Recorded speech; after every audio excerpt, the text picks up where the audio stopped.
today.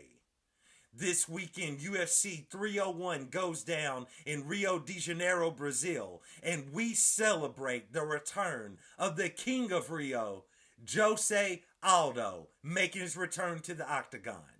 Also, what about Alexandre Pantoja, the man with the iron chin, the man with the iron will, the man that walks out to maybe the greatest walkout song of all time, Many Men, steps back in the octagon? Will he defend his flyweight championship, or will Steve Erceg upset him and the Brazilian fans? Also, this card has Michelle Pereira on it, who is always down to do Michelle Pereira things. All of this and more on today's episode of Matter of Fact MMA. What's up? What's happening? Let's go. What's up, guys? We right back at it, right back with it. It's your boy Matt. We here to break down this weekend's card, UFC 301, going down in Rio de Janeiro, Brazil. And at the top of the card, in the main event, we have Alexandre Pantoja stepping in the octagon to try and defend his 125-pound championship against Steve Erceg. So straight up, man. On this one, I'm just going to straight up say it. I'm going along with Alexandre Pantoja. Now, I see some people picking Steve Erceg, and I can't hate on him. There's not a ton. There's definitely hardly anything we've seen out of Steve Erceg overall in the UFC. And you can go back, you can look at film footage and everything of Steve Erceg, but at the end of the day, what we don't know is we don't know how much this man levels up in between fights now that he's in the UFC, because he's only had a few fights. With that being said, dude, I could see a world where Steve Erceg finishes or beats Alexandre Pantoja if he catches him with a shot, because Pantoja loves to get into a firefight. And even though he's never shown any reason to believe that he's chinny or his chin is suspect or anything like that, when Pantoja gets into a firefight, he gets into a firefight. You know what I'm saying? I mean, this homie, he'll go into the gallows with his chin held high. He ain't worried about nothing. And he eats a lot of shots. With that being said, I could see kind of a club and sub situation. I don't see Steve Erceg flat out knocking out Pantoja, but I could see a club and sub situation where he catches him with a shot, drops Pantoja, and then finishes it by a rear naked choke. Something along those lines. But with all of that being said, Pantoja has not shown us that his chin is suspect, and even though we know he gets into firefights, he generally comes out on top of in that situation, as well as we've seen plenty of fights where Pantoja has been gassed, and this guy literally pushes through because, like I said at the top of the show, he's got an iron will. And I mean, I'm just not going to go against a dude who's going to walk out to Many Men. I'm just not. I don't know about you, but I'm not. So with all of that being said, bro, I got Alexandre Pantoja to go out there and defend his flyweight championship against Steve Erceg. Let's move on. Let's move to the co-main event where Jonathan Martinez steps in the octagon with the returning legend of featherweight, Jose Aldo. Man, I got Jose Aldo all day on this one. There's no way, as a huge fan of Jose Aldo, my GOAT of featherweight, there's no way you getting ready to have me pick against Jose Aldo in Brazil. We talking about the King of Rio, you know what I'm saying? With that being said, dude, I was looking at Jonathan Martinez's last few wins, and I mean, they look solid. He beat Adrian Yanez. He's got a win over a Nurmagomedov. You know what I'm saying? He beat Cub Swanson not long ago. You know what I'm saying? The dude has definitely been out there. He's been earning his stripes, and he seems like he's trying to finally get consistent. Because he's always been a good fighter, but I wouldn't say he was consistent. He'd win a few fights, and when you're thinking, okay, Martinez is putting it all together, then he'd lose. With that being said, dude, I'm just not going to pick against Jose. I know Aldo has been out of the octagon for a while. You know, since then he's had a boxing match and everything, but he's been out for a while. Still, even with that, I'm still going along with him because the last time we saw him in the octagon, he didn't have that bad of a fight or showing against Marab. He was fighting at altitude, so, there was no air in the room, you know what I'm saying? Homie was having a tough time, keeping up his stamina, but still at the same time, Marab didn't go out there and keep taking him down and just literally, wrestle F him on the ground for 3 rounds. I mean, Marab still struggled to get the man to the ground. Jose did his typical patented back up against the cage and worked his takedown defense. And that was what was annoying about Marab, is you're like, Marab, if you're going to beat Jose Aldo, the legend, beat Jose Aldo, the legend. You know what I'm saying?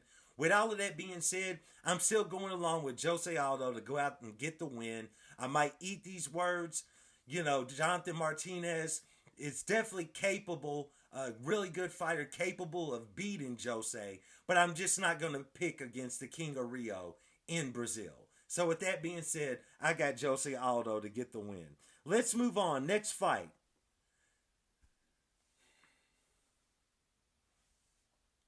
Bro, when are we going to be done with the Anthony Smith experiment? Like, when is that going to be done, bro? How many times do we got to watch Anthony Smith go out here and get his brains beat in and get more CTE added on top of his CTE? You know what I'm saying? I mean, when you see this man get fight breakdowns and predictions, there's a little something going on in that man's head. You know what I'm saying? Or lack thereof. Just by the fact that it is known amongst the hardcores in the MMA community that Anthony Smith is good for on paper, I beat John Jones. On paper, I'm the GOAT of the sport. On paper, I could definitely beat Alex Pereira. Stop, bro. Stop. And UFC, matchmakers, stop. I know what this is, so I'm fine with it. You're trying to prop up a new guy against Anthony Smith, and I hope that it all works out in UFC's favor, meaning Anthony Smith gets waxed. But really, bro, Anthony Smith, stop trotting out here and doing these fights, bro. I know you got a win not too long ago, but literally Khalil Roundtree spared your life. When Khalil Roundtree dropped you and was over top of you like that, bro, with that being said, please, Anthony Smith, please, can we please just stop, bro? You seem to be building a good career in broadcasting. You got the podcast with Michael Bisping, hey buddy. You know what I'm saying? Everything is all good, bro. You don't have to keep going out there and taking all this extra punishment when you don't have what you once had. Yeah, you had a run and you made it to a title shot with John Jones, and you had your chance to beat John Jones when he gave you an illegal knee. But still, dude, just stop dragging us through this. After I've served Anthony Smith, the fight is Anthony Smith versus Victor Petrino. I got Victor Petrino all day. Please, just dead Anthony Smith so we can get this over with and quit going through this Anthony Smith failed experiment, because it ain't never going to be a success. Let's move on. On paper. Next we have Michel Pereira stepping in there with Ihor Potieria. Bro, Michel Pereira all day. I hope he comes out there, backflips 12 times, dances, cartwheels, backflip, drop kicks. I want to see a moonsault off the top of the octagon. I want to see it all. Michel Pereira for the win here. Let's move on. We got Paul Craig stepping in there with Caio Borralho.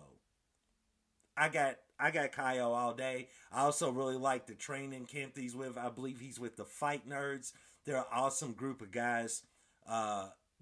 Awesome. So I got him. I got Caio to go out there and get the win. I'm not really too sold on Paul Craig at middleweight. Paul Craig, now don't get it twisted. If it goes to the ground, Paul Craig can submit any man walking. With that said, though, Paul Craig's chin, served him divorce papers and left him a long time ago. You know what I'm saying? And Borralho, what I like about him is he's a very intelligent fighter. He game plans well. He sticks to his strategy. And I definitely believe he can go out there and defeat Paul Craig. So I'm going along with him to get the win. Let's move on. We got Jack Shore stepping in there against Joe Anderson Brito. This, I believe, is going to be my first. Is this my first underdog pick? Let's see. I believe this is my first underdog pick of the show. I'm actually going to go along with Jack Shore. Reason for this, I was looking at Brito's last few fights, just his fight history, and he's definitely been running through fools. I mean, he's running through cats right and left, all up in the UFC. You know what I'm saying? With that being said, I think that Jack Shore is the type of fighter that I believe he can outlast Brito. If he can survive not getting knocked out in the first and second round, Brito just goes. Soon as the bell sounds, that man goes full throttle, full force for 3 rounds.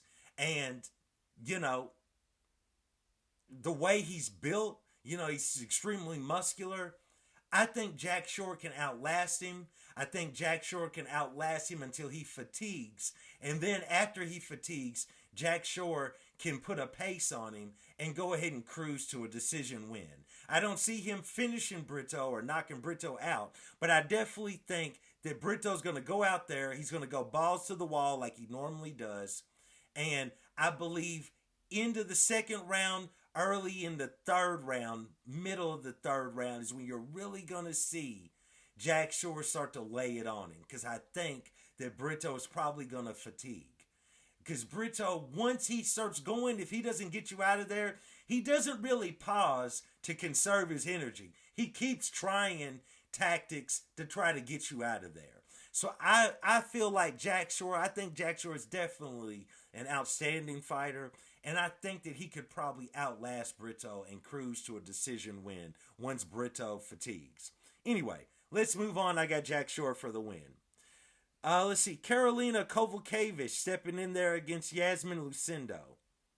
Man, I hate to fade Karolina, but I'm going to go along with Lucindo to get the win. I mean, I really think she's an outstanding fighter. She's younger, way more hungry in her career. Carolina has already fought for the championship. At one point, it looked like she was about to retire, but then her career had a resurgence. She started making a comeback. Even though Lucindo's last win was against Pauliana Viana. If I said her name correctly, I apologize. Bro, I still got to go along with her to go out there and beat Karolina here. I just think she's younger, she's more hungry, and I think she's a lot stronger. I think she can put more of a physicality approach on Karolina. Karolina definitely is an outstanding striker. She can do a little bit of grappling as well. So, I mean, on the feet, she's going to be very strategic. She's a very strategic fighter. A lot of ones, a lot of twos, good jab, mixes it up with an uppercut here and there. But I just think that Lucindo has that physicality about her. I think she's the stronger of the two women, and I think she'll be able to go out there and impose her will. So I'm going along with her to get the win. Next, we have Elvis Brenner stepping in there with, and I apologize for mispronouncing this guy's name, Maitai Orobai. I'm going along with Orobai to go out there and get the win. I think his grappling, his wrestling, just his strength, his physicality is going to be too much for Elvis Brenner. So I'm going along with him to get the win here. Let's move on. My guy, Jean Silva, stepping in the octagon with William Gomez. Bro, this might be not the smartest pick in the world. Strategy and everything tells me that smart money tells me through DraftKings, holla at me, DraftKings, holla at me. I'm out here doing the Lord's work. I'm out here advertising y'all every week in my videos. I'm out here betting with y'all every weekend. Holla at me, DraftKings, holla at me right now. You can get in on the ground floor of Matter of Fact MMA before I get huge. So get in right now. Holla at me while my price is low. Anyway, Jean Silva is my pick to win this fight. I know he's new. I know he was on the Contender Series not long ago. You know, I just this guy is just so intriguing. You know what I'm saying? This guy, I mean, he goes out there, he's barking, and it's a convincing bark. You know what I'm saying? It's more convincing than a DMX bark. You know what I'm saying? God rest his soul. Shout out to DMX. It's more convincing than a DMX bark. I mean, this guy, you never know what he's going to do. He takes forever to get in the octagon. His walkouts take forever, which have to frustrate his opponents. I mean, bro, he's fighting at home in Brazil. I mean, bro, you can't beat it. I'm going along with Silva to go out there and get the win over William Gomez.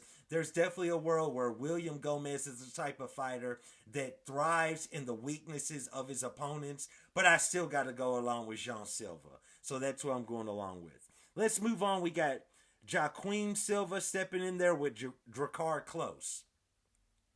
Another underdog pick for me. I'm actually going along with Joaquin Silva. I think Drakkar Klose is an outstanding fighter. He's always been an outstanding fighter. But, he just bounced back with the win. He took a lot of time off. He had a lot of injuries and everything. And while he did bounce back hard, he looked great in that fight. I think there's a lot to be said about fighting a Brazilian fighter in Brazil, and the pride that they take in fighting in front of their people. And with that being said, bro, it's hard to fade them at times. I'm actually going to go along with Silva. That's probably an unpopular pick. I mean, definitely Drakkar Klose has the strength of schedule in his favor. He's had the tougher opponents, so his losses have been the tough guys.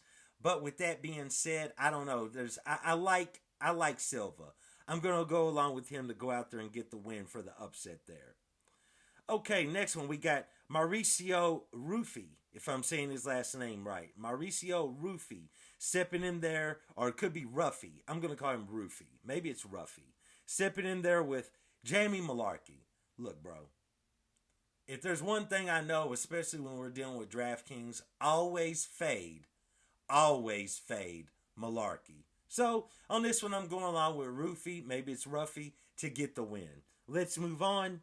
We have Diani Barbosa stepping in there with Ernesta Caracate. We don't really know anything about Barbosa, and we know a little bit about Caracate. I think Caracate, let's see. Let's just take a look. Let me just check something in real time here. Yeah, that's what I thought. Caracate is the bigger fighter, has the longer reach. I'm actually going to go along with Caracate. So I'm actually going to fade a Brazilian fighter now in Brazil. I don't really know a lot about Barbosa. I don't know a ton about Caracate, but I generally in that situation, especially in women's MMA, it's sometimes better to go along with the larger of the two fighters because they can generally impose their will. They definitely generally have the strength advantage. I'm going to go along with Caracate to get the win here. If you guys know, if you have a pick for this fight and you have knowledge of either one of these two fighters, please share it in the comments because your boy Matt's going to use it when I bet on DraftKings. So share that in the comments. Matter of fact, MMA fans, if y'all know anything about these two women or you have a better read on who's going to win that, please put it in the comments. Let's share it. Let's make a forum here. Holler at me and let me know what you think about that. I'm going to go along with Caracate to get the win, but I'm not sure. Ishmael Bonfim stepping in there against Vince Pichel. Man, I got Ishmael Bonfim all day, but I like Pichel though. You know what I'm saying? He's a trip. That dude, he's a trip. If you catch him on social media or you follow anything about him, that dude is a trip. He's a character. And with a character, you never know when they'll go out there and do something sneaky and get a win. But I'm still going along with Ishmael Bonfim to go out there and get the win. And then finally we have Alexandre Costa stepping in there with Kevin Borjas. I'm actually going along with Alexandre Costa here.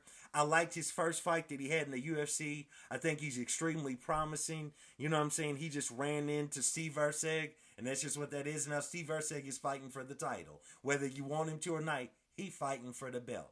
So, with that being said, I'm going along with Costa to go out there and get the win. So that is the card. That is the show. UFC 301. It goes down this Saturday in Brazil, where we have the return of the King of Brazil, Jose Aldo, making his return back in the octagon. We also have Alexandre Pantoja, Many Men himself, going out there to try and defend his flyweight championship. That should be interesting. You know, you might see an upset. You never know, but I'm going along with Pantoja. I think, you know, this isn't a name-packed card. There's not a ton of big names. But at the same time, I think there's going to be some scraps on here. So I'm anxious to see it. We'll see how it goes down. Please like, subscribe, comment. Let me know your picks. Let me know if you have a pick in that female fight that I was talking about. So let me know. Nevertheless, I appreciate you all for joining me for another episode of Matter of Fact MMA. And I'll check you next time. Peace.